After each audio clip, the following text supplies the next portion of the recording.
On the main stage, People Empowerment, Reflections on Lessons Learned. And I will call Matt Savas to the stage. Thanks, Hello, Chris. Matt. I can't believe the background, so it's actually getting darker on your ship there. That's impressive. Um, you've called me to the stage. I'm going to call Dr. Lisa Yerian to the stage to introduce her as our next speaker. Since joining the Cleveland Clinic in 2004, Dr. Yerian has held several pathology and health system leadership positions.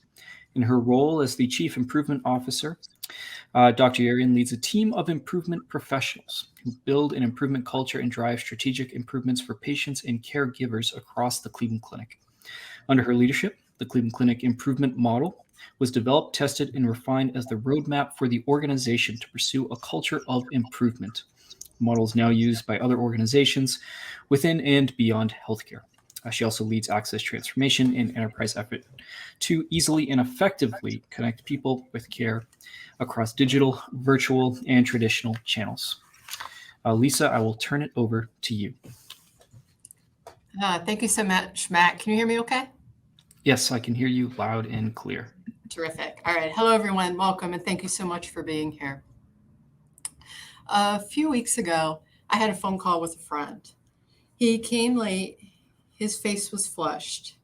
His eyes were wet with tears, and his voice cracked as he apologized and explained that his daughter had developed severe depression, and she'd recently gotten worse, and she'd become suicidal. And he was late because he was trying to get her help.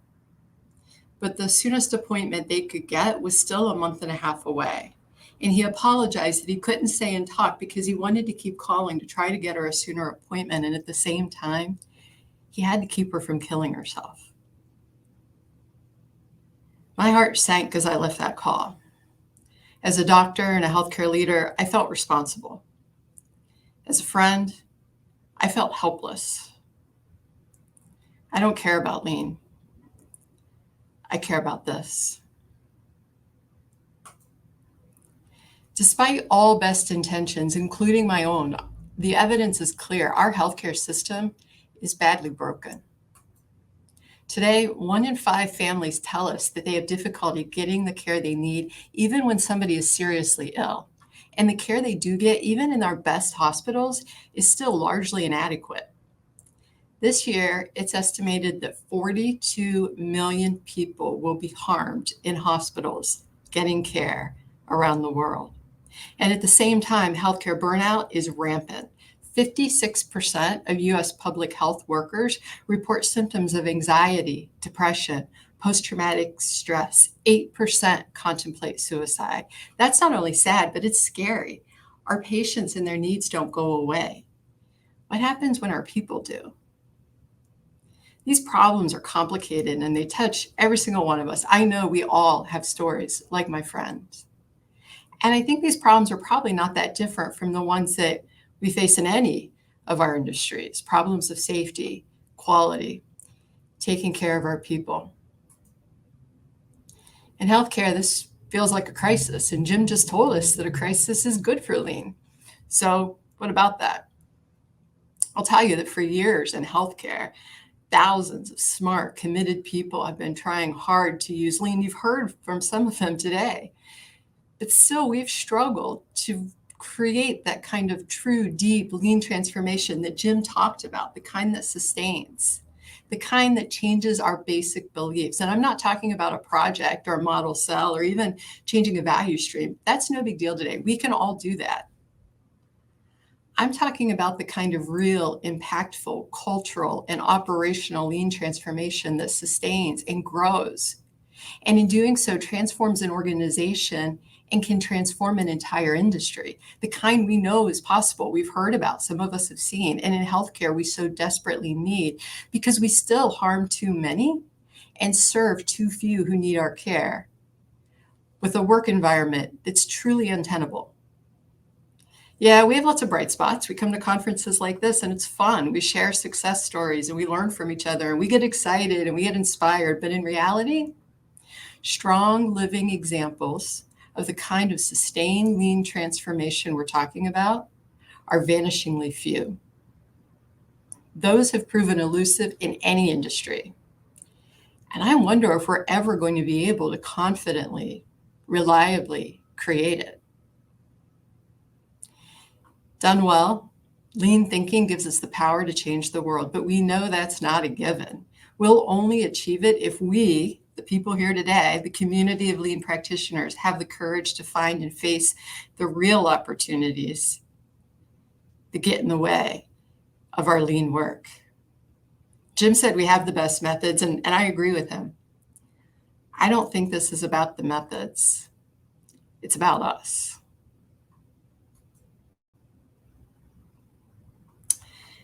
Sam Phillips was an early American record producer who played a major role in the emergence of rock and roll. He worked with the greats, Elvis Presley, Johnny Cash, Roy Orbison, and he was known for the way he recorded with these artists.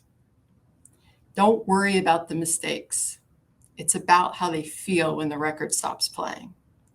Do they want to play it again? Sam knew that the real win wasn't technical perfection. It was to create something people wanted to experience over and over again. And that was about how they felt. And so it is with our work. Doing lean better in a way that sustains, transforms, grows, changing an organization, an industry, changing the world is also about how people feel when they experience lean. When the record stops playing, do they want to play it again? And that's what I want to talk about today. How do we do that better? How do we engage more people in creating more value through real cultural transformational change that sustains? First, I want to talk about how we anchor our work in purpose with real clarity and focus on the problem we're trying to solve, the very problem of lean transformation itself, and why it's so important that we solve it. And then I want to talk about reflecting on our work with integrity, real hansei, true critical reflection, authentically seeking and sharing honest feedback. How are we doing? How do we know? And finally, solving for the challenges we face with empathy. I know we all care, but how does that show up when we face the real barriers to changing the way we work, the way we manage and lead? All of that with the intent to help us all reliably create the kind of deep, impactful, sustained lean transformation that we believe is possible, but we find so difficult to effect in all of our organizations and industries. Because when our people experience lean, they want to play it again. When I first learned about lean, I loved it, all of it. And this is why.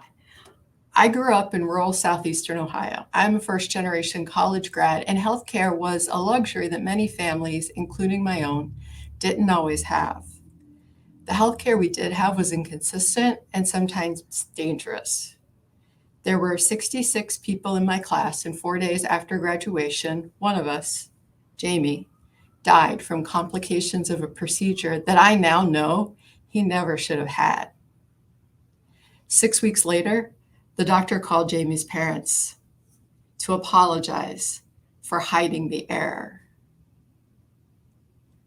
I became a doctor because I wanted to make a difference, not just for Jamie, but for all of the people who didn't get good care because of the cost or because of fear, because it just didn't exist.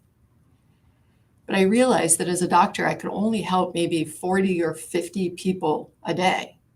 In lean, I saw an opportunity to help millions, while at the same time elevating and respecting the worker, people like me and the people I cared about. And if we could learn from what we did and share with others, well, the opportunity becomes tremendous. I saw in lean a real opportunity to change the world.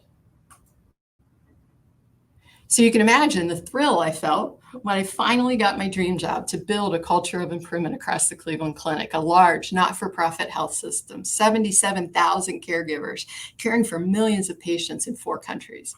We had been doing process improvement for a few years, but we hadn't changed the culture. And we knew that organizations who did this well, who had the greatest impact, had truly embedded lean in their culture. Everyone was solving problems, eliminating waste, and creating more value every day. We weren't that, and we thought we needed to be. And I was ecstatic to start to do the kind of lean transformation work I had only heard about. This was a chance to really make a difference. To me, this was the work I was born to do. But at the same time, I was terrified because as excited as I was, we had no idea how to do this. And we knew there were real risks that we didn't know how to address. For starters, we had no map. We didn't know how to do this. We just knew it had been so hard for so many, especially in healthcare, to create real sustained lean transformation. And we had heard about work that had seemed amazing, only to later unravel. And we had heard about activities. People were doing events and training and had certification programs and did projects, lots of things that we didn't think would work for us, but we didn't know what would. And we had no mandate. Many people thought a mandate, CEO mandate in particular, was essential. But now I'm glad we didn't have one. We had to learn, and that took time and partnership and honest feedback. It's hard to get honesty when there's a mandate. Mandates make people feel like victims, like they were forced to do this. For this to work for us, our people had to want it and they had to own it. A mandate eliminates the opportunity for people to make that choice. And in doing so, eliminates the power of that choice. You can't mandate a culture. You can't mandate basic beliefs. Maybe you can mandate activities, sometimes for a while, but how do you mandate trust, psychological safety, creativity, courage? Things we really needed for this to work. And we knew we only had one chance to do this. The organization would remember it. And if it didn't go well, it would become that thing we tried. And we wouldn't have another chance to do it for a very, very long time. Maybe ever. Certainly not in my career. So there we were, not knowing where to start, but knowing that we had to and that how we did was so incredibly important. I thought that if I only knew more, if I had trained in this, like many of you did, instead of in medicine, I would know how. I would know what to do.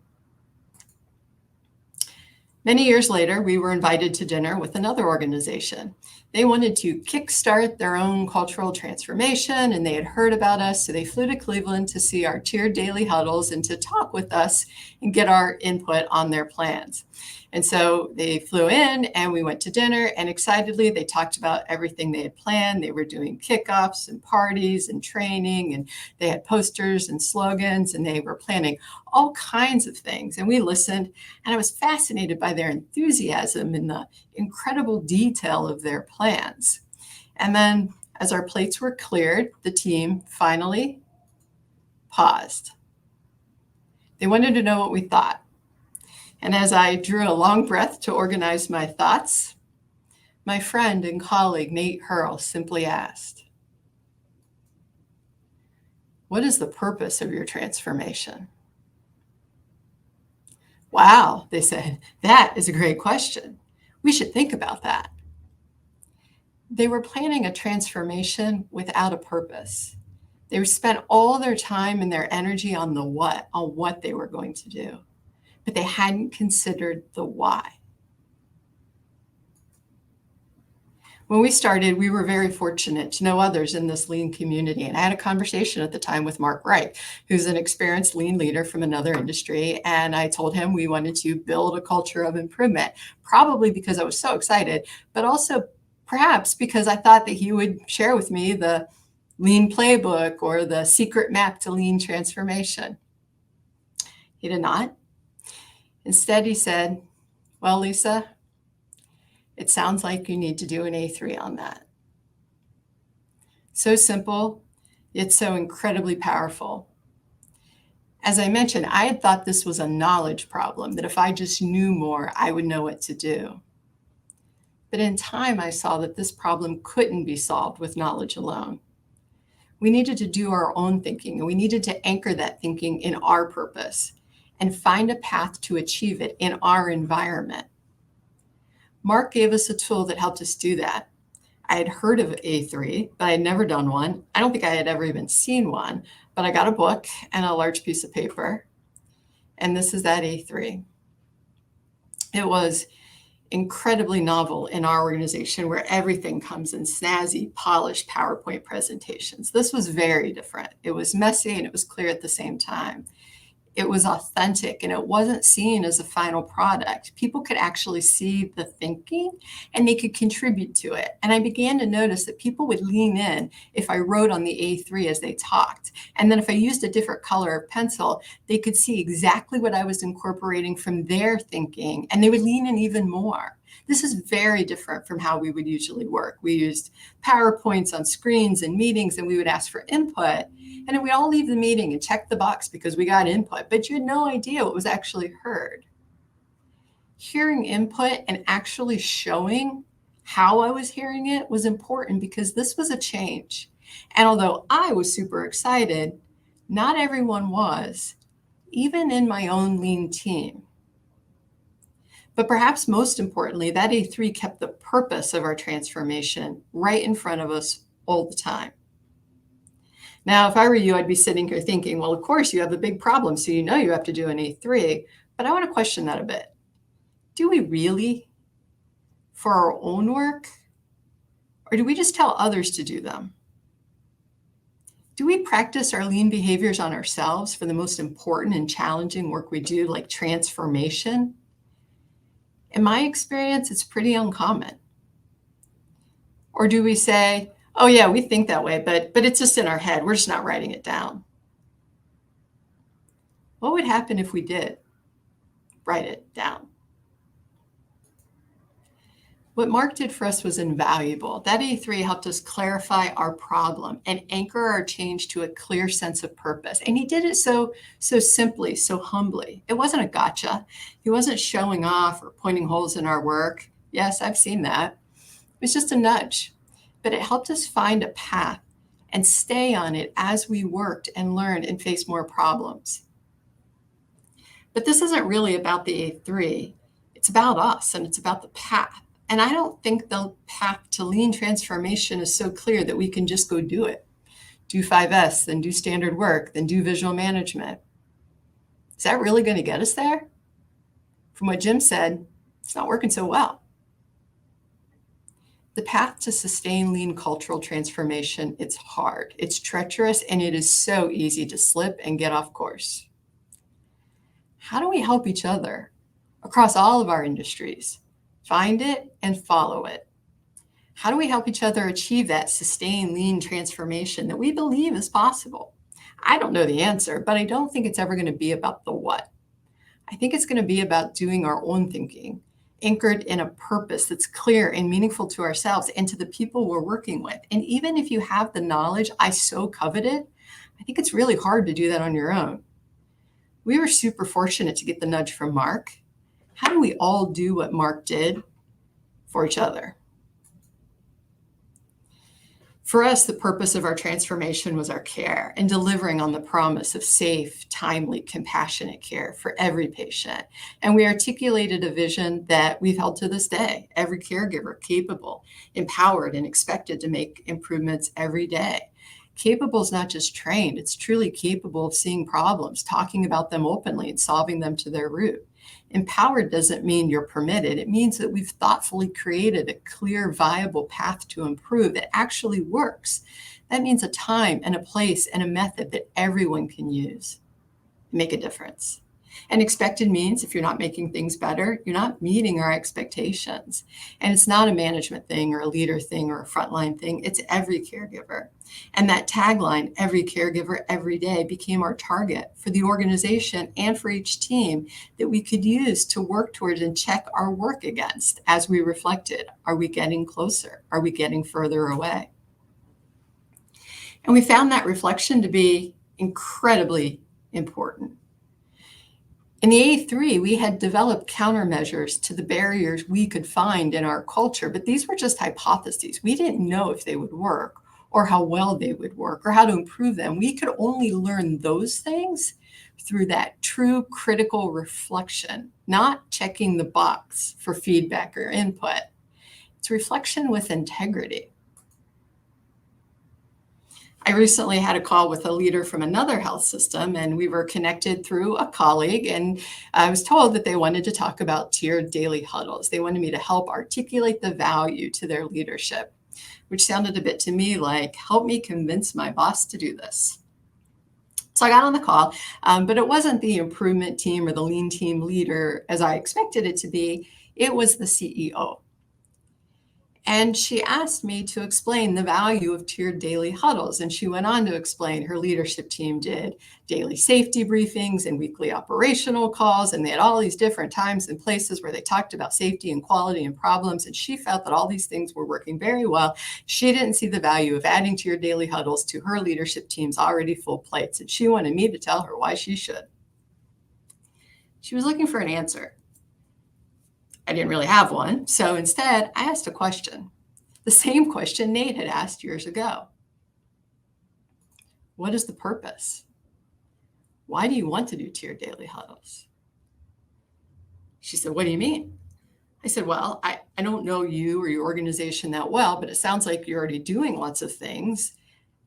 I don't know if you need to do this. Is there a reason you're considering it? Oh, she exclaimed. My lean team told me to.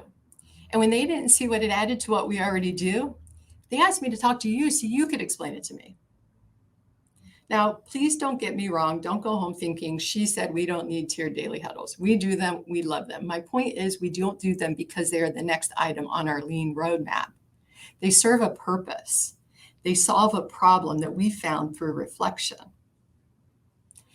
And without that clarity that the reflection gave us, I guarantee you that I would feel exactly like that CEO, wondering why I was doing it or why it would help. No matter how cool our tools or methods or systems like tiered daily huddles are, none of us, including the CEO, is interested in a countermeasure for a problem that we don't think we have. In the very first team we worked with, the director and I visited every Friday afternoon, and we did two things. First, we reminded everyone, including ourselves, of the purpose of the work.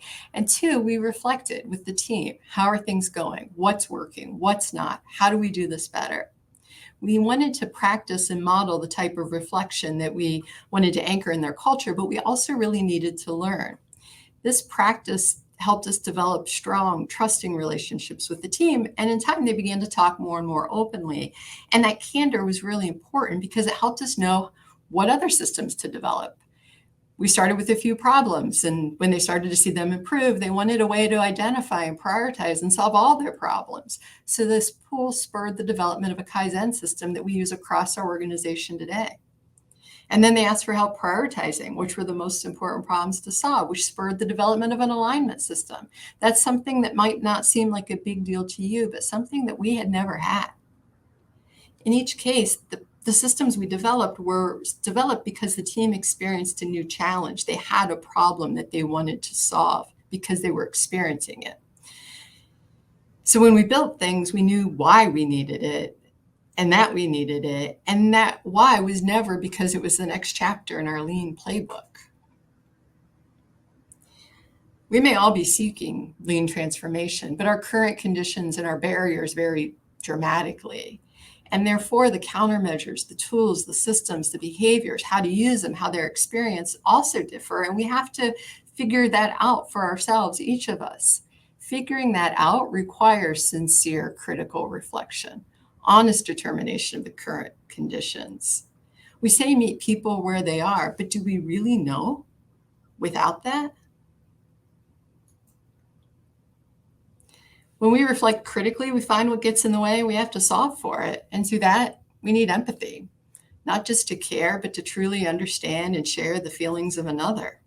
And sometimes those feelings are amazing. People see the potential and they really believe in the promise of lean transformation. More people engaged in creating more value. This is Sheila. She's a nurse manager in our inpatient dialysis unit. Her team had made incredible progress, reducing treatment delays, eliminating mandatory overtime, reducing patient codes, which means the patient stops breathing and their heart stops, by 83%. That's amazing. A code is a very bad thing. Most patients won't survive. When I was at our huddle one day, I asked her what kept her committed to their improvement work. And she said, because I want the whole team to know, no matter who they are and what role they're in, that we all have an ability to impact and make a difference. For Sheila, this work enabled her to engage, empower, and elevate her team to connect them even more tightly to purpose.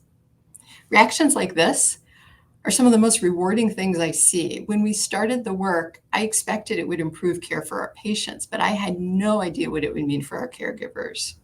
This work can fundamentally change a person's understanding of who they are and what they're capable of. But it can also be undesirable and quite scary. And some of our managers really struggled with it. We needed to understand why so we could work through it. And we spent a lot of time with these individuals. And in time, we began to understand that they didn't see their role as a manager like Sheila did.